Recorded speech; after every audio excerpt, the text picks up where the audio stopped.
ว่าซื้อตั๋วหรือยังครับซื้อตั๋วแล้วครับไหนดูซิราคาเท่าไหร่ครับ เท่าไหร่ไม่รู้ครับ นี่ไงอะไรนะครับ 328อ๋อ ตั๋วหนูราคา328เนาะรถไฟดีเลย์ยังไม่ออกจากหัวลำโพงเลย ตอนนี้หนูรู้สึกยังไง รู้สึกเสียใจอ่ะไม่ได้ขึ้นแล้วอ่ะ เสียใจที่ไม่ได้ขึ้นสักทีอย่างเงี้ยหรอ มาถึงแล้ว รถไฟมาช้ารู้สึกยังไงบ้าง รู้สึกเสียใจอ่ะ เอ้ามาหักกล้องทำไม เอ้าเฮ้ยรถไฟเขาบอกว่าออกมาจากหัวลำโพงแล้วอ่ะแต่ แล้วมันอยู่ที่ไหนแล้ว เขาบอกอีก15 นาทีจะถึงแล้ว จริงเหรอ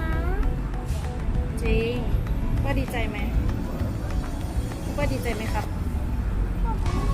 ก็ดีโอ้โหอย่างนั้นเลยเหรอแล้วทำอะไรอะครับขายของบนรถไฟเหรอมีอะไรคะ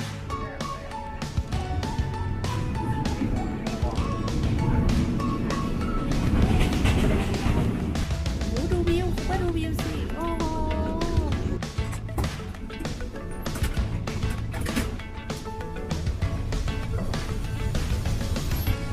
จะนอนอ่ะ ถอดรองเท้าเหรอ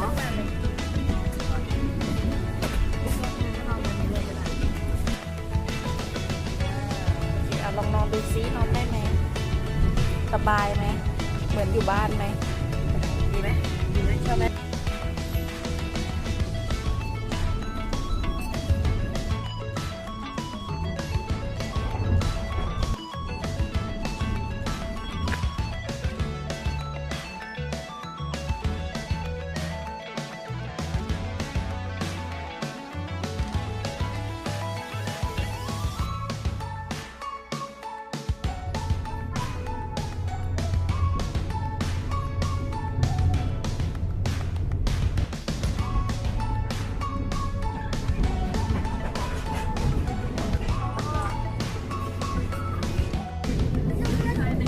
เราจะถึงลำพูนแล้วจ้า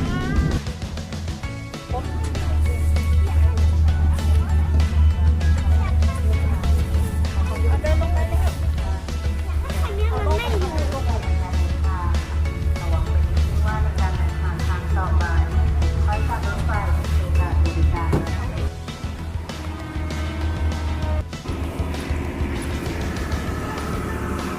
คะ รถไฟไปแล้วว่าบ๊ายบายรถ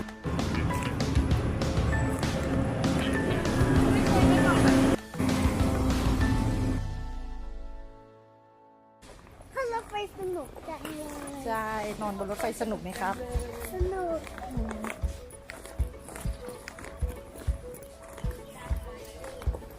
สวัสดีครับด้วยสวัสดีครับนะหนุ่มๆนะเสื้อดำหนุ่มสวัสดีครับ สวัสดีค่ะ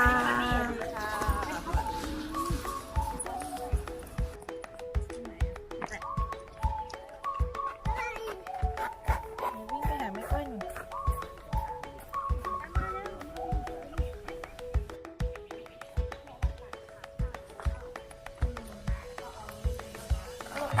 เอาขึ้นไปต่อ เพื่อนอย่าเข้าไปหนูขึ้นหรือเปล่า